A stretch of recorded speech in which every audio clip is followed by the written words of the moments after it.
This is year 3 of the Google Public Sector Summit, and it is unimaginable to me sitting here today, getting ready to go on stage in 2 days for year 3, to imagine this day 2 years ago when I first started at Google. The size of the business, the size of the team, the scale of our impact is really substantial, and I feel really proud of that.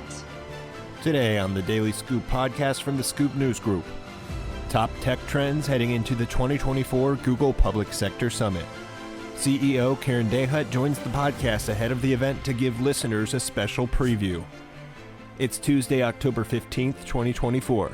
Welcome to the Daily Scoop podcast, where you'll hear the latest news and trends facing government leaders. I'm the host of the Daily Scoop podcast, Billy Mitchell. Thanks so much for joining me. Ahead of the Google Public Sector Summit on Wednesday, October 16th, Karen Dahut, the CEO of Google Public Sector, joined the Daily Scoop podcast to preview this year's event and share her thoughts on some of the top trends in the public sector technology space. Of course, artificial intelligence adoption was a key topic of our discussion, but she also detailed the remaining need for agencies to prioritize continued cloud adoption and cybersecurity. Let's go now to that interview with Karen Dahut ahead of the Google Public Sector Summit. Karen, great to see you again as always. Fantastic opportunity to catch up before the Google Public Sector Summit. We're recording this on Monday. I think this episode will go out Tuesday, and then the summit's on Wednesday. So a lot of exciting stuff ahead. So great to catch up and see you again. Thank you, Billy. It's great to be here with you and really appreciate the time to talk about what we've been up to. Yeah, well, I'd love to start, with the big day ahead of us, the summit on Wednesday. I would love to see if you could give me a bit of an overview or a preview of the summit and the major things you're excited to share or learn or just soak in over the course of the day. Sure. I'll start with sort of an overview, Billy, and then get into some specifics. But this is year 3 of the Google Public Sector Summit, and it is unimaginable to me sitting here today, getting ready to go on stage in 2 days for year 3, to imagine this day 2 years ago when I first started at Google. The size of the business, the size of the team, the scale of our impact is really substantial, and I feel really proud of that. So as we go into Wednesday, there are really some key themes we really want to focus on. First, of course, is the acceleration of our business. Last year at Summit, we talked about just getting started, encouraging our customers to get started with Google. And wow, they really have. I mean, it's been such an incredible year of acceleration. And I think our differentiators around AI, cloud, security are really coming to the forefront and making a difference for our customers' missions. So our themes this year are simply that. We are accelerating our business. We have true differentiation when it comes to cloud and AI and security, and we're going to talk about those details. We're going to have customer stories about those details. We're going to have technical dialogue around those details of our differentiators. And then also just simply talk about how our customers are moving forward, not just today, but how they're taking this technology and really transforming their mission. So it's a super exciting time, and happy to talk through any of those details with you. Yeah, well, you mentioned a few of the main topics, and I think we'll dive into each of those at some length. But AI is obviously the big one, and it seems like every time I've talked to you lately, that's where our conversation goes, but it's because it's moving so quickly. And I think the last time we spoke in April at Google Next in Las Vegas, we talked about how quickly AI adoption was moving and how the technology is developing so rapidly. So I'd love to hear, another 6-month check-in. How have things changed in that time, particularly in the public sector? I think there are really 3 things that have really enabled us to accelerate, Billy, with regard to AI adoption and proofs of concept.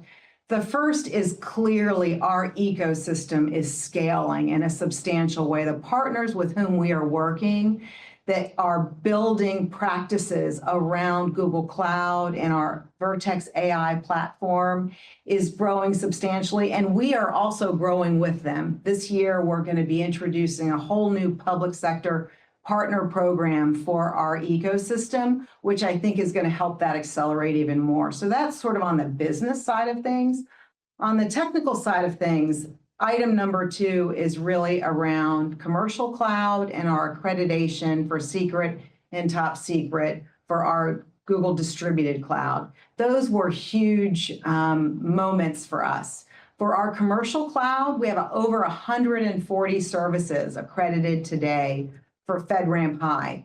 That means that government can access our services. It's at parity with our competitors, and importantly, it is our commercial cloud, and so they get the scale, the resiliency of commercial cloud while operating in a government environment. So we're super excited about that, and that has enabled acceleration of AI adoption. And then the third piece is clearly our Google distributed cloud itself. That is now serving the national security community in meaningful ways.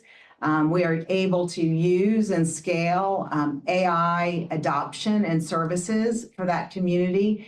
And for example, one of the national security community agencies is using GDC and language translation to now understand and analyze 90% of the intelligence they're getting rather than just 10% in prior years. So super excited about those, our differentiators, as well as the work we're doing. That's great. And it's, awesome to hear those developments actually put into action with an agency like the one you mentioned. And I would love to kind of follow up in as you work and you see that agencies are, having this greater appetite to lean into AI. There's obviously a lot shifting on the public sector side, particularly at the federal level. One of those is the introduction over the past year. I mean, it wasn't necessarily a totally new role, but the need to have them is new, the chief AI officers in every agency. And I'm curious, as Google works with those CAIOs, and I know there's going to be a panel at the summit really dedicated to this, but what are you hearing from them on the ground about their challenges, the opportunities, and how they're looking to settle into their roles and really implement that strong adoption of AI at their agencies? We were super supportive of the introduction of the CIO, as you can imagine. It's such an important role for really driving not only, a data enterprise, but AI adoption across the enterprise. And of course, that paired with the executive order really sent a very strong signal to the federal marketplace and government in general that AI is a really important tool and set of technologies that can be very useful to government, and putting the right guardrails to make sure that it's safe and responsible. So what we're hearing, and we have a lot of conversations with CAIOs about this, what we're hearing from them are really 3 key things. Number 1 is their agencies want to move forward with driving adoption of AI, and they want to do it responsibly and smartly, and they need to access new technologies to do that. They understand that, and they have that on their remit for the coming year. The second thing, and it's more of a concern, is that they lack the workforce really to do this, and they need to both train and upskill their workforce as well as hire new. And so understanding how really to focus in on helping to upskill the workforce and help the CIOs understand how they can help drive adoption across their agency. And then the third thing, quite honestly, is making sure that the data enterprise that they build, that it's safe, that they're getting the right set of results, that they're using known technologies, and that they're using models that they can trust. And it's part of the reason why, Billy, on our Vertex AI platform, we host all models, first party, third party, and open source models. So we offer choice to these federal customers. Of course, we're super proud and passionate about Gemini. That is our multimodal suite of models that we think are the best out there. But in other cases, some of our customers want to use other models, and we encourage them to look at our model garden because we have them all there. So that's a little bit about what we're seeing and hearing from CIOs, and I think they will get really mature this year, and even more will be happening across that community. Sure. And I think the panel that kicks off the day on Wednesday will be a great one to kind of give us a glimpse into that. So excited for that for sure as well. And you mentioned the executive order. I think it's a very appropriate time to talk about that, given that it's been almost a year since that was signed, late October of last year. So I'd love to hear just your thoughts, now that we've had a year to kind of look at it and see how agencies are meeting some of the milestones, and I guess how the impact has resonated or not within the federal government. But what's your take on how it's made a difference and sort of the momentum it's given to the federal government in moving in this direction? I think it's really important that you had a strong signal from the administration that AI is important. And so from that perspective, putting that order out, talking about safety and responsibility, talking about how it's a really important technology that we, the government in this country, need to benefit from, talking about sort of the commercial uses of that and how they can be applied across federal government. I think that's really terrific. And what we've seen is uptake of that message across government, and certainly a willingness to hear about the technologies and how it can help. What we have started doing, Billy, and I think this is really important, we started about 6 months ago. What we learned is it's one thing to tell people about AI, it's a whole nother experience to show it to them.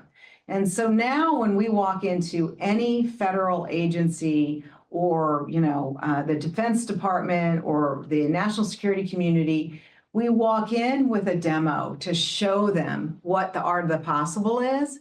Because you can talk about the power of language translation. You can talk about the power of AI chatbots or AI call centers. You can talk about the power of dialogue flow and, Google Assistant. But when they see it in action, they're like, oh, this is what that means. This is what it can do. This is why it's so powerful. And so I think the combination of the signal from the administration that AI is here to stay, it's important to be responsible in its use, us showing them the art of the possible, has really driven a greater sense of adoption and meaningfulness within these agencies, that they really want to use it and apply it to their missions. Yeah, absolutely. It's definitely seems like it's been an encouraging bit of momentum moving forward. And I think, it'll only continue to build. So very, very interesting. I know we've talked a lot about AI, so I always have to sort of pump the brakes on myself and say, okay, what about the not AI stuff? And I know it's all sort of connected. AI can drive security, and cloud is sort of the underlying infrastructure. But if we take a moment to kind of step back, if they're, just to not overly saturate this conversation with AI, what are some of those other topics that, are still remaining top priorities for the federal government or the public sector that maybe don't get the attention that AI does? Well, I would start with the idea that there's still a small minority percentage of the federal government that has really, truly adopted cloud beyond purely infrastructure, that has adopted cloud and is moving true workloads to cloud. So I would say cloud is still an opportunity for the government. And in order to leverage AI, you really need to leverage the cloud.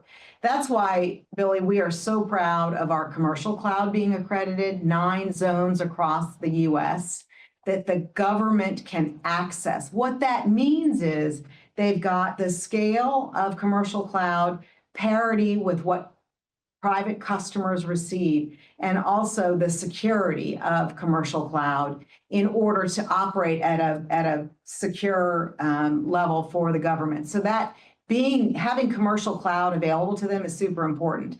We architected our cloud differently. I think I've talked to you about this before, but it's worth restating. Our competitors architected GovCloud, which is a separate facility walled off from their commercial cloud. And the challenges with that is it lacks security resiliency, and it lacks scale and parity with commercial cloud. So we have accredited our commercial cloud, which means that our customers get that resiliency, that security, that scale. But also importantly, because Google Cloud is such a prominent tool in private industry, all of those use cases that we see in manufacturing, that we see in healthcare, that we see across financial services, all of those use cases are directly applicable to government, and those same services are available to government. That's why we can walk in with demos, because we know what we do for the commercial industry and its real sense of how the public sector can use those same models. So that's important. So beyond that, security is something that I'd like to talk about and focus on as well. As you know, we've invested in security companies, and most recently Mandiant 2 years ago. And we have now fully integrated Mandiant with Google. So we have Google Security Operations and Google Threat Intelligence. Both of those are powered by this incredible brand and capability of Mandiant, but now we have that fully built in, and it protects our cloud for us, Google, but it also protects all of our customers' clouds as well. So super proud of the work we've done around security too. That's great. That's great. I think those are both incredibly important topics and make total sense. So as we close out, I'll kind of combine these last two questions into one, but they're very similar.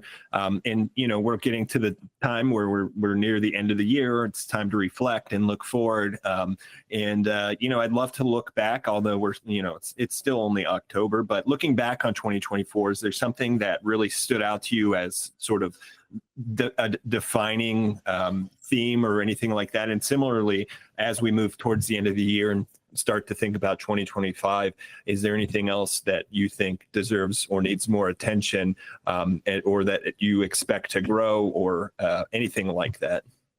I think when I look back on 2024, it's the year of massive accreditation of our products and ATOs across so many agencies and organizations.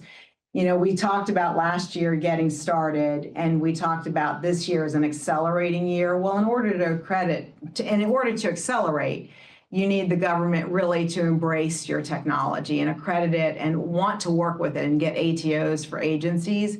And I look at what we've done really in the first 6 months of the year, and that acceleration with those agencies and organizations, it is enabling everything we're doing across AI today. So that is one thing that I look back on and I'm super proud of. But importantly, we're transforming mission now with AI. We actually have embraced this idea of using AI to interact with citizens differently, to interact with data and intelligence differently, to interact with processes that reduce the toil of government employees. And we're doing it. The work is being done by Google. The work is being done by our ecosystem. And most importantly, the work is being done by our customers. So very proud of that. As I look into 2025, I don't want to say it's more of the same, but it is more of the same, right? I mean, as we continue to see the scale of our business grow and the adoption grow, and the understanding of our differentiators, I think 2025 is just going to be a year of almost vertical growth for us, and I'm super excited to see that happen. Yeah, that's very exciting to look forward to. Well, Karen, it's always a blast chatting with you. You always have great insights, and always appreciate the time. So, hopefully we'll have a really successful summit on Wednesday. I'm sure, no doubt that it will be. And then look forward to the next time we get to do this again in another 6 months or so. But really appreciate your time today. Thanks so much, Billy. I appreciate your time, and thank you for the good luck. I hope Wednesday is tremendous. I'm sure it will be. Thanks, Karen. For more news at the intersection of the federal government and technology, visit fedscoop.com. Thanks so much for tuning in to another episode of the Daily Scoop podcast, available on all podcast platforms. If you've already rated the podcast on your platform of choice, thanks so much. High ratings and good reviews of the show help more people to find it. The Daily Scoop podcast is a production of the Scoop News Group in Washington, D.C. Adam Butler and Carlin Fisher help put the show together, and the entire Scoop News Group team contributes. One quick reminder, we'll be off the rest of the week and return next Monday, October 21st, with new top headlines. Until then, I'm your host, Billy Mitchell. Thanks so much for listening.